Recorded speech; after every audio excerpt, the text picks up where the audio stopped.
চট্টগ্রামে দারুণ জমে উঠেছে সিডিএফে মেয়র অনূর্ধ্ব 13 একাডেমিক কাপ ফুটবল টুর্নামেন্ট।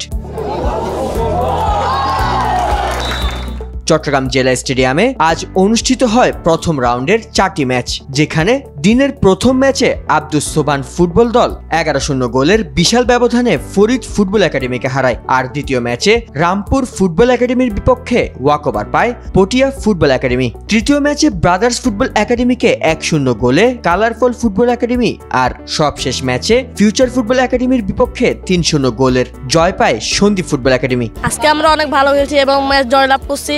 ইনশাআল্লাহ আগামীতে আরো ভালো খেলার চেষ্টা করব। সবাই ভালো খেলছে, মোটামুটি আমরা আরো এগিয়ে যাওয়ার ইয়েতে আছি, আশা করি সবাই ভালো খেলবে। দলের খেলায় খুশি কর্মকর্তারাও। আসলে জিতাটা সবসময় আনন্দের। আমরা কিন্তু প্রথম ম্যাচ খেলেছি 4 গোলে জয়লাভ করেছি, সেকেন্ড ম্যাচ আমরা ড্র করেছি এবং টাইব্রেকারে পরাজিত হয়েছি, লাস্ট ম্যাচ আমরা 3-0 গোলে জয়লাভ করেছি। আসলে এখানে একটা টিম উঠবে, আমাদের গ্রুপে 4টা টিম আছে, একটা টিম উঠবে, সেই কারণে আমরা নেক্সটে খেলতে পারতেছি না। জয়ের উল্লাসটা উপভোগ করছি সবাই মিলে একসাথে, আমাদের পুরো সন্দ্বীপবাসী একসাথে উপভোগ করছে। আমাদের সন্দ্বীপে যারা আছেন, আমাদেরকে যারা সাপোর্ট দিচ্ছেন, সবাইকে অসংখ্য ধন্যবাদ। সবাই সাপোর্টের কারণে আজকে আমরা এই সন্দ্বীপ ফুটবল একাডেমি এমএজি স্টেডিয়ামে খেলার জন্য সুযোগ পাইছি। আমার দিদি এই ছেলেগুলি ভবিষ্যতের জন্য অনেক ভালো খেলবে, তাই আমরা আশা করি এই ছেলেদের জন্য অনেক দূরত্ব থেকে আসার পরে ভালো খেলার জন্য এই সন্দ্বীপের সবাই যেন ওদেরকে উৎসাহিত করে, এই আশা আমি রাখি। দ্বিতীয়বারের মতো আয়োজিত একাডেমিক কাপে এখন পর্যন্ত হওয়া ম্যাচগুলোতে দেখা গেছে খুদে ফুটবলারদের দারুণ নৈপুণ্য, যা বেশ ইতিবাচক হিসেবে দেখছেন সাবেক খেলোয়াড় ও আয়োজকেরা। কিশোরদের 13 বছরের যে টুর্নামেন্টটা, আপনার স্টেডিয়ামের অবস্থা দেখেন, অনেক গার্ডিয়ান আসতেছে ফুটবল উন্নয়নের জন্য, গার্ডিয়ানদের একটা ভূমিকা আছে। তো সর্বোপরি পরিবেশ অনেক সুন্দর এবং টুর্নামেন্টের আয়োজনটাও অনেক সুন্দর।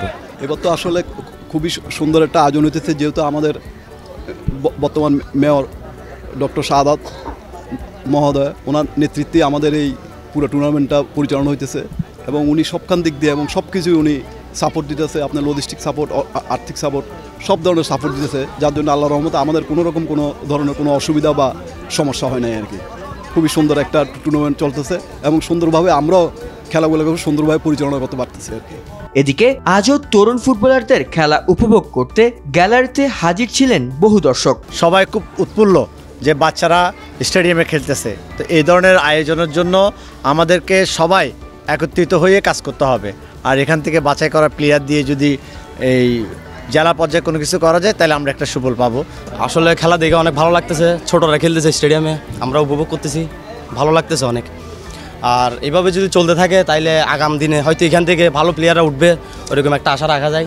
এই যে ছোট ছোট বাচ্চারা যে সাহস করে নেমেছে, সেটা তো অনেক বড় একটা পাওয়া আমাদের মাদের জন্য, প্যারেন্টসদের জন্য অনেক বড় একটা পাওয়া মনে করি।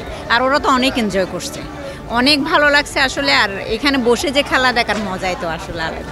আগামীকাল চট্টগ্রাম জেলা স্টেডিয়ামে প্রথম রাউন্ডের 4টি ম্যাচ অনুষ্ঠিত হবে।